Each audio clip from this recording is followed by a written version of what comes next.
Time for the meeting has arrived. I'm Mickey Chanel, and it's a high honor and privilege to serve as the chairman of Ways and Means for this session.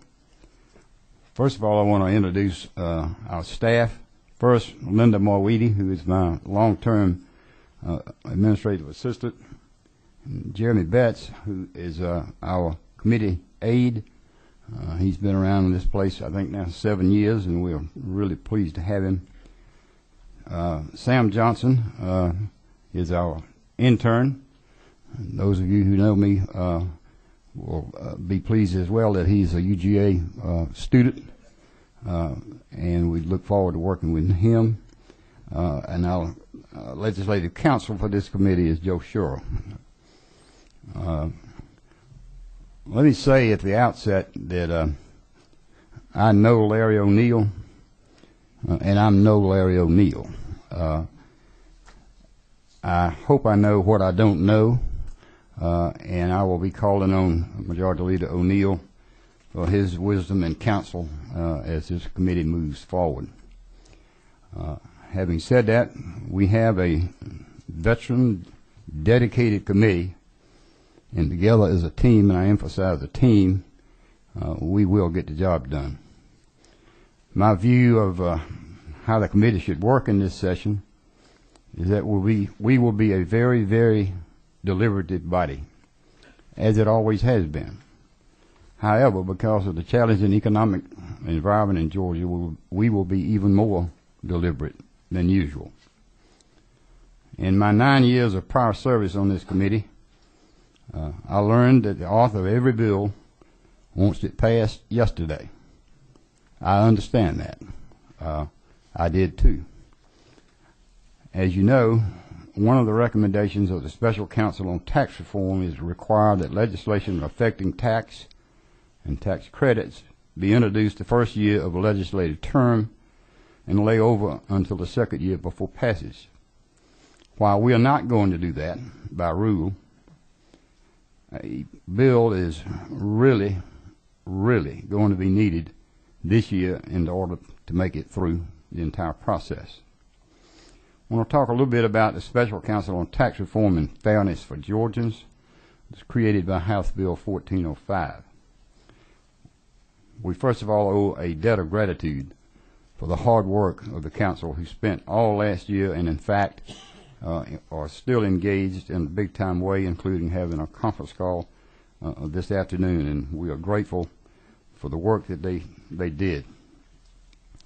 House Bill 1405 also created a special joint committee on revenue structure to consider the recommendations of the Special Counsel on Tax Reform.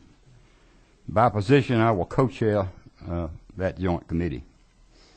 The Special Counsel requested that the legislature give a fair hearing to their recommendations and consider them as an integrated set of policy recommendations. An integrated set of policy recommendations. We're going to do that. In other words, we're going to do something somewhat unique to some legislative bodies. We're going to read and understand the recommendations first before we take action on them.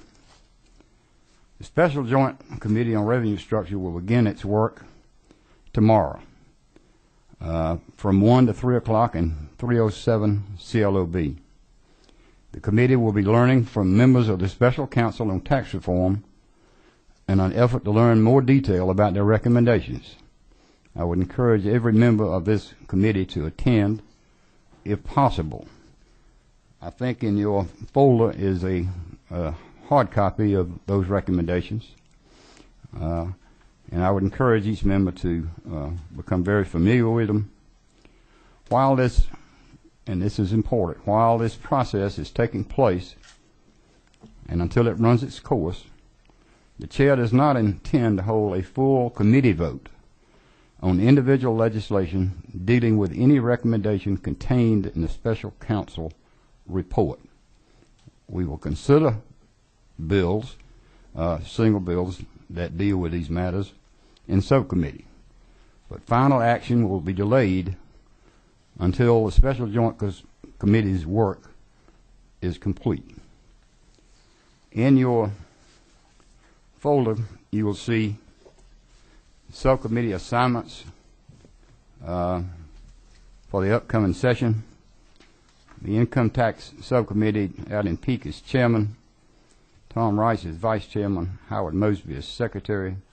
Sales Tax Subcommittee, Representative Ben Harbin is chairman. Ellis Black is vice chairman. Mickey Stevens is secretary. The Ad valorem Tax Subcommittee, Roger Williams is chairman. Rick Austin is vice chairman. And Bob Bryant is secretary. Public Finance and Policy Committee, Representative Ron Stevens is chairman. Jay Powell is vice chairman. Martin Scott is secretary. The Tax Reform Subcommittee, Paul Battles is chairman. Willie Talton is vice chairman, and Chuck Sims is secretary. The next item on the agenda is the Ways and Means Committee rules for 211 and 212. We will take those up right now. I will say to you that essentially they are basically the same thing that this committee has been working under. And my view is if something's not broke, there's no need to fix it. But having said that, and it's the committee's pleasure, whatever you want to do, we can take 5 minutes or so for you all to read them. I know you're just now seeing them. And if you want to, we can go through them one by one if that's your pleasure. Or we can just, when you finish reading them, we can vote on whatever is the pleasure of the committee. So either way, I'll give you a few minutes here to go through the rules.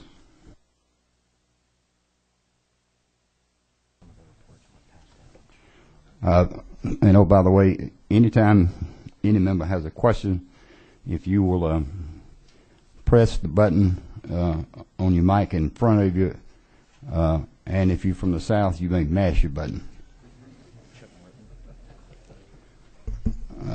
Chairman Martin. Mr. Chairman, just at the appropriate time, I'd move the adoption of the rules, but I'll wait till the chair. All right, so I think we'll hold that in the debate. We've got several questions. Representative Flood. Thank you, Mr. Chairman. Would it be possible to highlight the substantive changes between last year's rules? I think almost everybody on this committee was here last year. I really don't think there are any substantive changes. It's primarily stylistic and that kind of thing. In other words, for example, on first readers, the author of the bill comes before the full committee, and in a very much of a Reader's Digest fashion, gives us a synopsis of his or her bill. It is then assigned to committee and moves on through the process. So,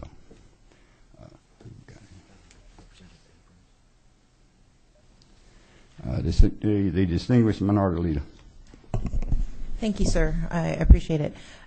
My question is in reference to section or Rule 13, which restricts amendments to prior review 24 hours prior to any regularly scheduled full committee meeting.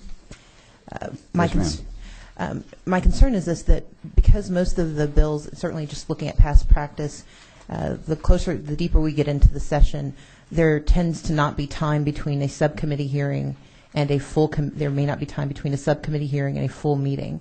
And for those of us who don't sit on those other committees of purview, there will be inadequate time to review and make recommendations to follow the process that's laid out in item 13. So can you speak to your intent with regards to the review committee composition and the process that will be followed if we want to make amendments to bills that we won't be sitting on the subcommittee for? Yes, ma'am. First of all, this is the exact same procedure that was in place last year, as the distinguished minority leader probably knows. And in terms of the composition, the review committee is made up of the chairman, the vice chairman, and the secretary. And the notion is to have a look at those things in advance. Also, this can be waived by the chairman in case of something that needs to move ahead faster than that. And I appreciate that. And certainly this was in place last year, and we did run into this a couple of times last year, and that's why I wanted to know what your process would be, because we did reach moments when there were members who weren't able to attend subcommittees they weren't assigned to, and the previous chairman was willing to, on some occasions, waive, but on other occasions not. And I just wanted to have some clarity around what the process might look like. The chair will be very lenient when it comes to that. I realize fully that as the year wears on, all members of this committee are very busy in other things, and the chair intends to be very lenient about that. I appreciate it. Thank you, Mr. Chairman. Representative Taylor. Thank you, Mr. Chairman. And the leader actually raised the questions that I was going to raise about Rule 13. Just some of the concerns with we'll move from a subcommittee meeting straight into a full committee meeting, and there's no 24-hour period in between, and those of us who don't sit on certain subcommittees wouldn't have the opportunity to offer amendments to bills if you're not on the committee. So that was just my concern. I mean, I have a lot of respect for the chairman, and the previous chairman was very willing to work with members when they had amendments coming to the full committee as well. And so I thank you for, being open to working with us on amendments. Yes, sir. If it falls outside that 24-hour time period. Yes, sir. Thank you.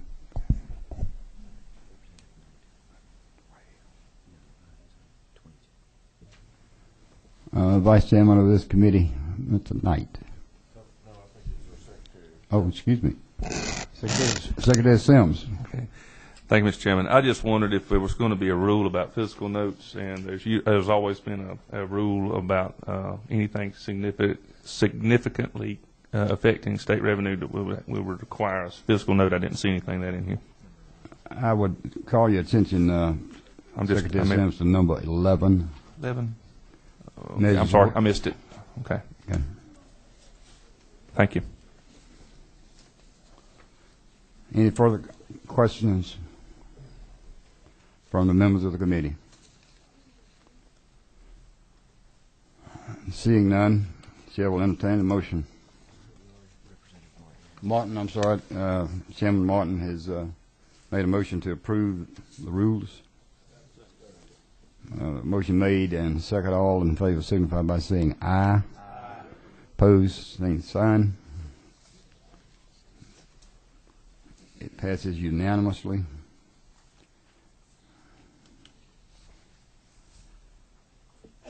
I think we now have come to the time of first readers and allowing the authors of the measures that are currently in the breast of this committee to come forward and briefly.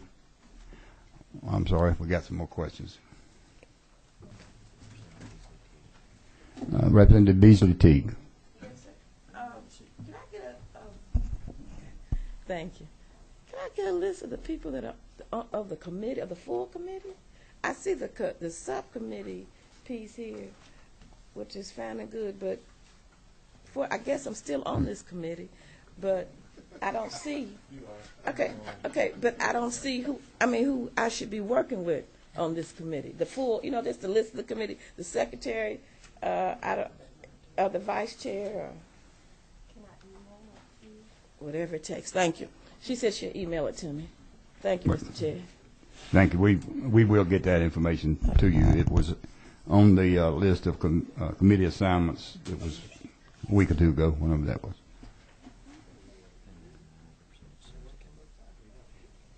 Representative Sims. Okay.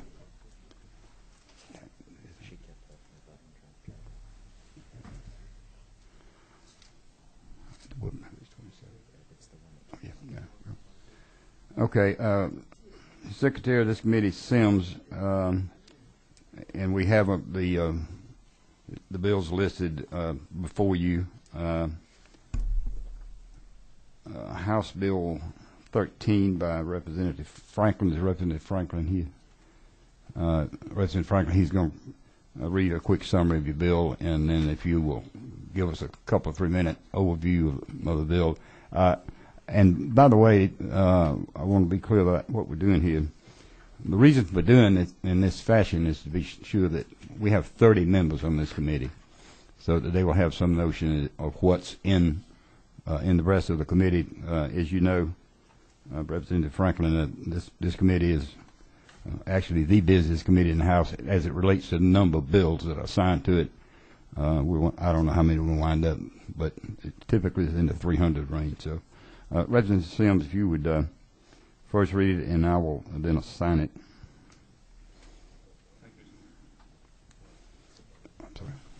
Thank you, Mr. Chairman. House Bill 13 by Representative Franklin to amend Title 48 of the Official Code of Georgia Annotated related to revenue and taxation as to repeal Chapter 7 related to income taxes. Thank you. The bill will be assigned to Tax Reform Subcommittee, and Representative Franklin, the chairman of that committee, is Paul Battles. Let me see. Check that and see if you own, Representative. Yes, sir. Okay. I believe it is. And if I believe Representative Sims in that reading pretty much described the bill at only 26 lines total, it repeals the income tax. Any questions of the author?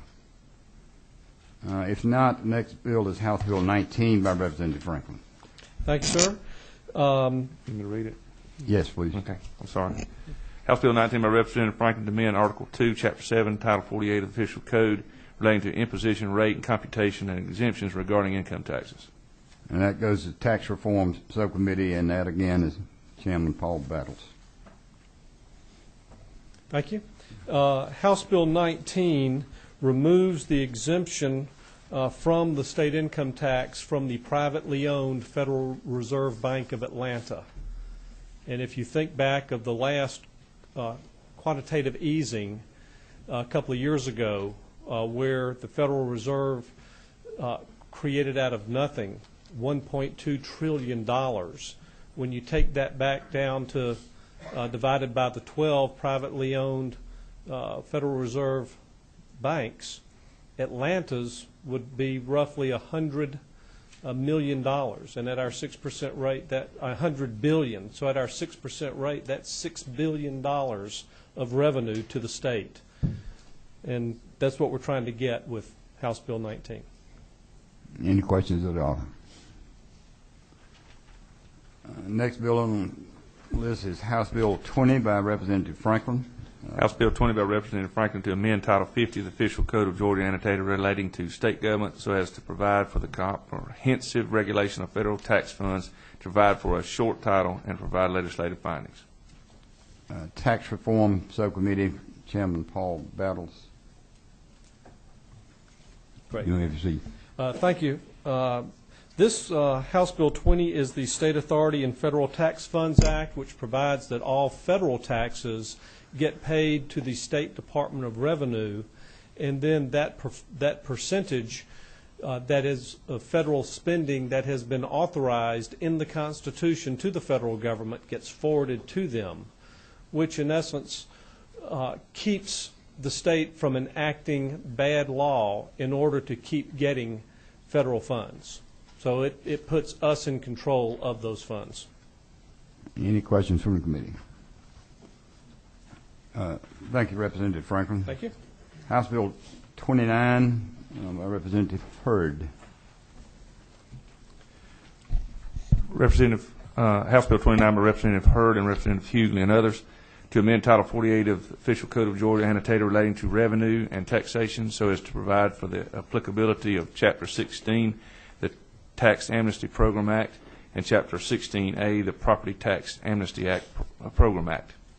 Public Finance and Policy, and Representative Hurd, the chairman of that subcommittee, is Representative Ron Stevens. Okay. Thank you, Mr. Chairman, members of the committee. House Bill 29 would provide a limited time opportunity for taxpayers to pay their outstanding tax obligations in exchange for forgiveness in interest and penalties without fear of criminal prosecution. The rationale behind this was that in 2010, millions were raised across this country through tax amnesty programs. For an example, in fact, there's almost $1 billion that other states raised. New Jersey raised $725 million, Massachusetts $32 million, 31.9 in Arizona, Connecticut $25 million, and Hawaii $14 million. The last time we did this was in 1992, and we collected roughly $51.3 million with the last amnesty program. And so this is a well-needed time to raise funds for the state, and I think this is an opportunity. Any questions of the author from the members of the committee? I see none. Thank you. Yes, sir. Thank you, Mr. Chairman. House Bill 34 by Representative Setzer. House Bill 34 by Representative Settler of the 35th to amend Article 3, Chapter 8, Title 48 of the Official Code of Georgia, annotated related to county sales and use taxes so as to authorize use and expenditure of county special purpose local option sales tax proceeds for tax credit reduction of ad valorem tax liability. Sales Tax Subcommittee, and the chairman of that subcommittee is Representative Ben Hartman. Thank you, Mr. Chairman. House Bill 34 simply is intended to put a new tool in the hands of local government. If you consider the homeowner sales tax that at least Houston County and among some others have, that allows a dollar-for-dollar rollback of property taxes that's funded by a sales tax, this would allow educational splosts and county splosts to have as a component in the list of projects a piece of the splost that could be committed for dollar rollback or property taxes. So, for example, if you have a county that's that in levying a 1 penny transportation splost might have projects, first tier important projects that would equate to maybe 3/4 of a penny for 5 years, they could take 1/4 of a penny, a half penny, whatever was decided by the commission, and apply that as dollar-for-dollar rollback to citizens' homeowner property taxes. Again, it allows there to be a component of property tax relief in splosts, both for schools and for counties. Subject to questions, Mr. Chairman. Any questions of the author? I see none. Thank you. House Bill 48, Representative Howell. House Bill 48 by Representative Powell, Lindsay, and others to amend Part 1, Article 2 of Chapter 5, Title 48 of the Official Code relating to ad valorem tax exemptions so as to revise and change certain provisions regarding for applications for, waiver of, denial of, renewal of, and granting of Freeport exemptions. Ad valorem subcommittee, and that is Chairman Roger Williams. Thank you, Mr. Chairman. This is the exact same bill that was introduced in the last session of the legislature. It passed overwhelmingly in both the House and the Senate, was later vetoed by the governor. It provides for an additional class of Freeport exempt property, which is all remaining inventory. Georgia's one of 2 states in the southeast that still taxes inventory, one of 8 states in the whole country that still taxes inventory. This is a economic development tool, but it, rather than the decision being made at the state level to exempt, the decision under the Freeport would be made at the local level. It allows each county and each city within the state to have a referendum to determine whether or not inventory ought to be exempted from ad valorem tax, and allows the local government to exempt it at 20, 40, 60, 80, or 100% levels. And so I would respectfully submit it to the committee. Any questions from members of the committee?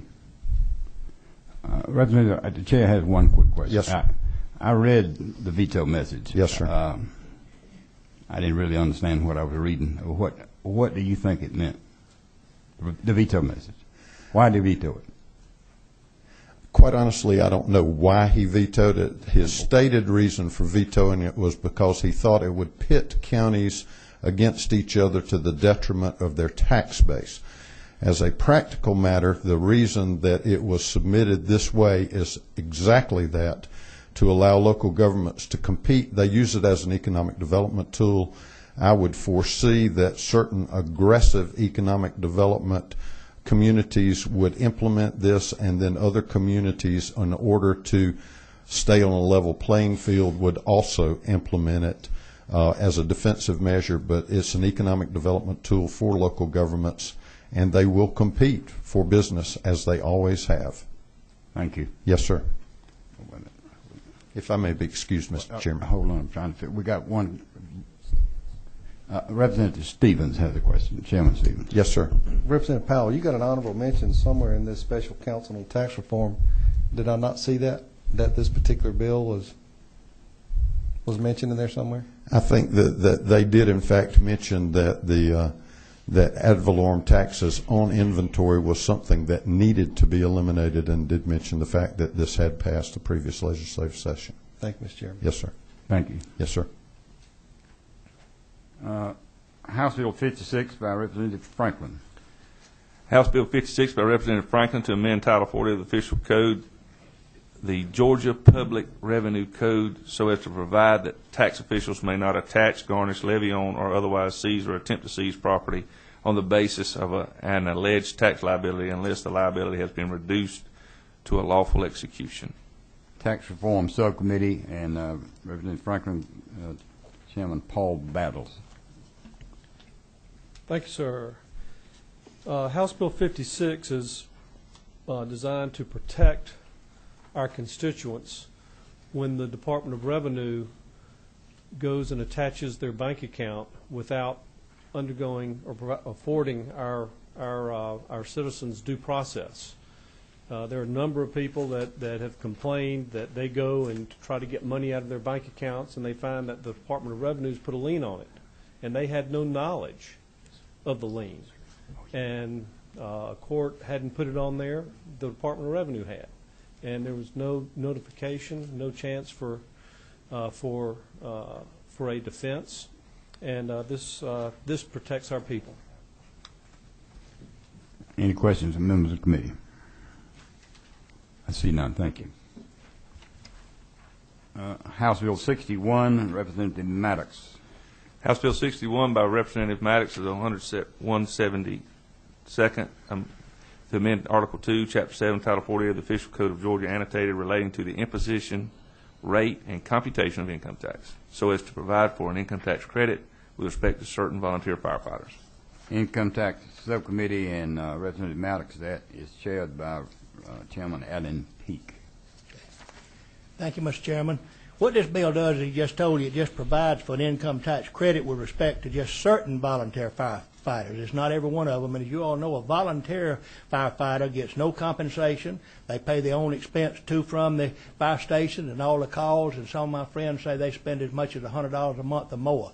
And so this was an attempt to try to help them be able to be compensated for the danger they put themselves in. I don't know how many of you have had a fire, but I've had mine twice, and I spent this past summer 3 months out of my home because the volunteer fire department saved my home.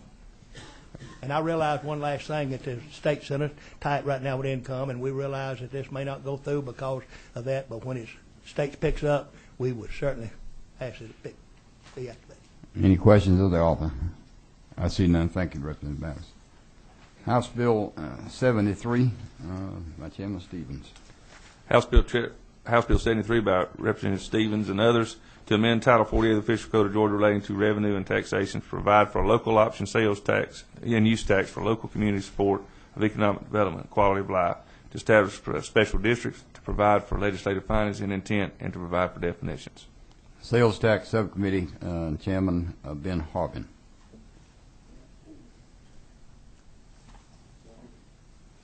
Can you go from your seat? Yes, you can do it from your seat, Mr. Chairman. Thank you, Mr. Chairman. Ladies and gentlemen of the committee, this is essentially the very similar bill that we did last year that is a SPLOST, special purpose local option sales tax, that allows the local communities to, on their own, vote for in increments of 1/10 of 1 penny to those economic development projects within their local taxing district. Simply. Any questions from the author? Seeing none, Representative Stevens, Chairman Ben Harbin. House Bill 86, Representative Williams. House Bill 86 by Representative Williams and others to amend Code Section 4883.3 of the Official Code of Georgia relating to exemptions from sales and use tax so as to provide for an exemption regarding the sale and use of energy for manufacturing and provide for the definition to provide for procedures, conditions, and limitations. It's Chairman Williams. Oh, there you go. Excuse me. Push it back. 23 years. Excuse me, Mr. Chairman. Mr. Chairman, this is a bill that has been introduced several times and been vetoed by the governor, allowing a sales tax exemption on energy in manufacturing. This is a bill that was drafted primarily almost exactly what's in the recommendation of the Tax Reform Council. I went to the Speaker to ask him about it because I know we're struggling with the manufacturing industry right now of staying in business, and this is one way that we hope that we can keep them here. And I talked to the Speaker about it, and in no way was trying to run an end run around the Tax Reform Council. But I felt like if anything were to happen that we didn't get that out, at least that bill would sit there. So it was my intention to hold it in abeyance. If the Tax Reform Council comes through with it, this bill would just sit and do nothing. So it's not going to be pushed until we get to that point. So, Mr. Chairman, as I said earlier, bills such as this, and this deals with a matter that's in the tax reform thing, we will go ahead and hear the bill. We'll go ahead and order the physical note. We'll have everything ready to go, but we're not going to act on it in this committee until the other pleads out. That's my intent. Any questions of the author?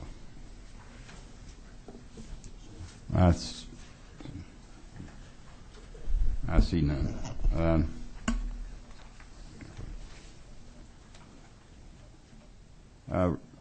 Representative Roberts, House Bill 95. House Bill 95 by Representative Roberts and others to amend Article 1, Chapter 5, Title 48 of the Georgia Code relating to general provisions regarding ad valorem taxation of property so as to revise and change certain provisions regarding ad valorem taxation of forest land, conservation use property. Chairman Roberts is not here. We'll have the Vice Chairman of the Committee explain it.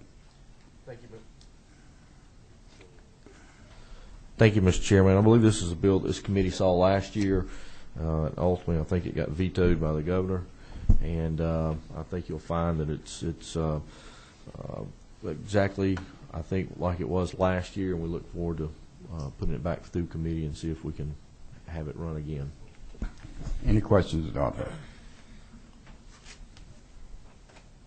House Bill 103, Representative Chairman Stevens.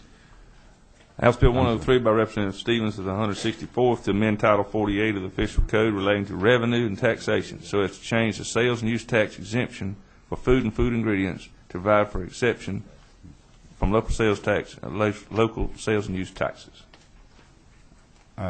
Excuse me, for members of the committee, House Bill 95, if I may have not assigned that, that's in ad valorem, of course, with Chairman Roger Williams. And this House Bill 103 is a sales tax subcommittee. Representative Ben Harbin.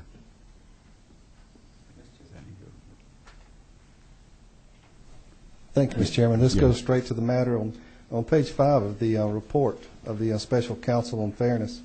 They address the issue as far as food and its taxation. All this bill does is make it uniform. It says essentially if and it says if we are going to tax groceries, period, this eliminates the taxation from cities and counties as well. Any questions of the author? Chair sees none. House Resolution 1, Representative Franklin.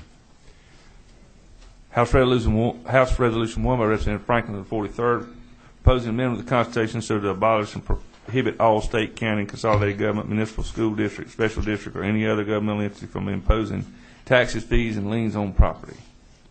Tax reform. Subcommittee Chairman Paul Battles.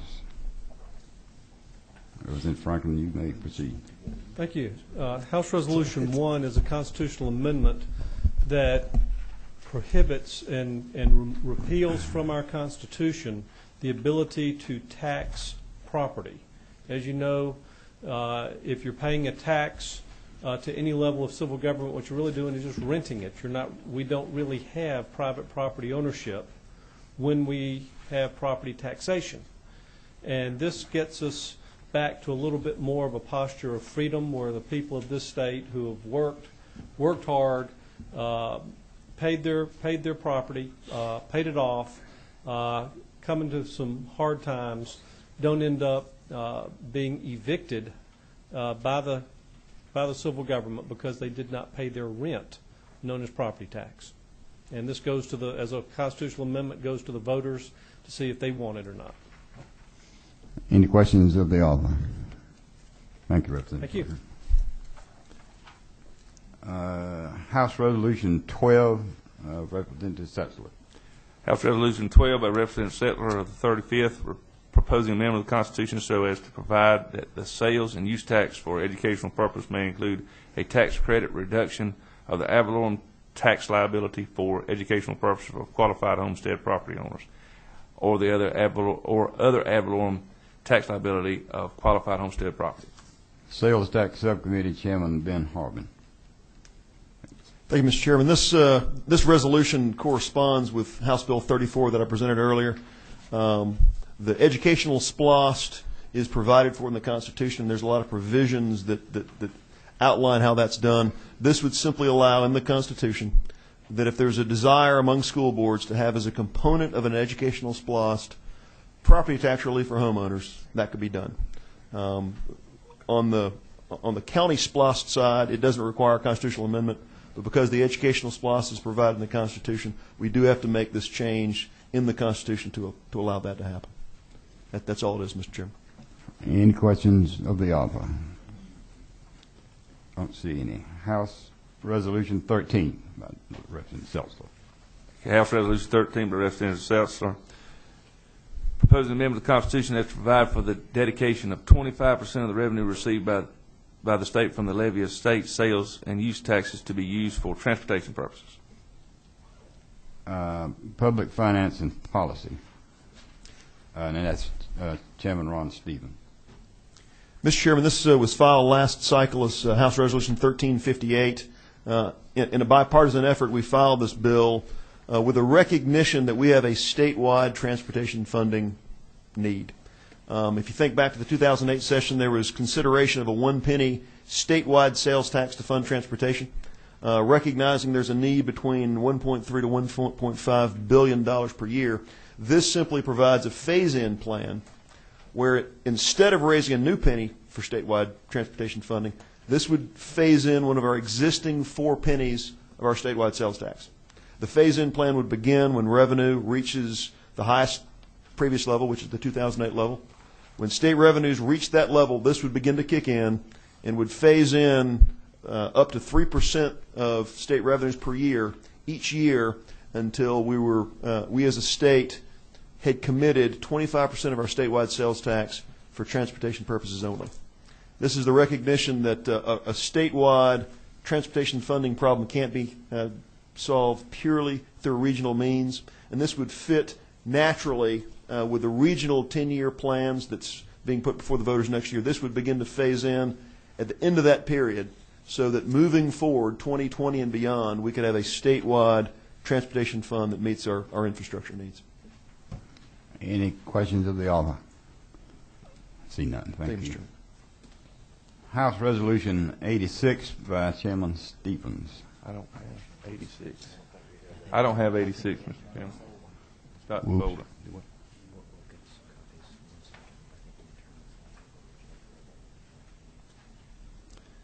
Apparently we've had a snafu in terms of getting that. It's on the list, but we don't have the bill. Mr. Chairman, we can. This is the last one on the list today. We can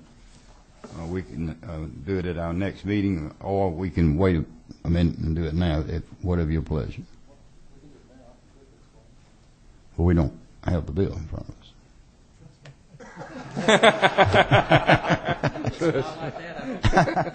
Trust me. That's a great used car salesman, pal.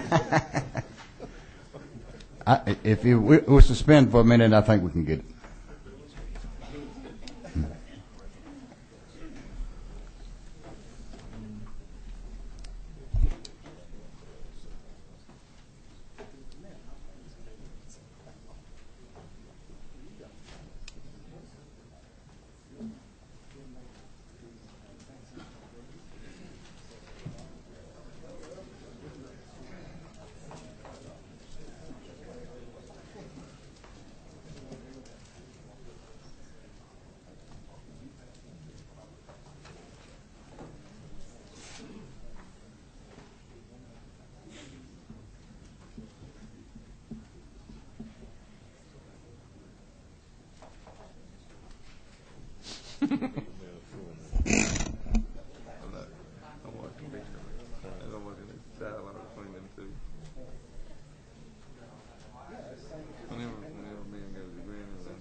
Members of the committee, I'm told by our committee aide that it is the accompanying the resolution goes with House Bill 103. So, Chairman Stevens, you may proceed on House Resolution 86. I appreciate that, Mr. Chairman. All that this resolution does. Excuse me, Mr. Chairman. I mean the bill that's not here goes to Sales Tax Committee. Chairman Ben Hardman and Chairman Hardman, you can find it somewhere. I know you can. All this particular bill does, Mr. Chairman, is it's essentially a companion bill, House Bill 103. 103 addresses the our ability for the cities and counties to tax groceries. This one addresses the issue of school boards being able to tax groceries. Any questions of the author? I don't see any. Whoops, I'm sorry. Representative Stevens. Make a statement. Please beg my pardon. I beg your pardon on this. Can you explain that again, please? I didn't get all of it. Very simply, all these two bills do is it addresses straight to the matter of whether the state or local taxing authorities have the ability to tax groceries. This simply follows our current law, providing that the tax reform bill does not pass with the elimination of the exemption. This says essentially if the state doesn't tax groceries, the locals don't tax groceries. See no more questions. A couple of things. Again, the Special Joint Committee, the House Senate Committee on Revenue Structure, will be meeting tomorrow at 1 o'clock, 1 to 3. And 307 CLOB. And finally, Linda Marweedy has, I think, given everybody informational forms that will be used strictly and confidentially in this committee. As you know, it's a very busy committee, and we really need your contact information to get a hold to you on short notice.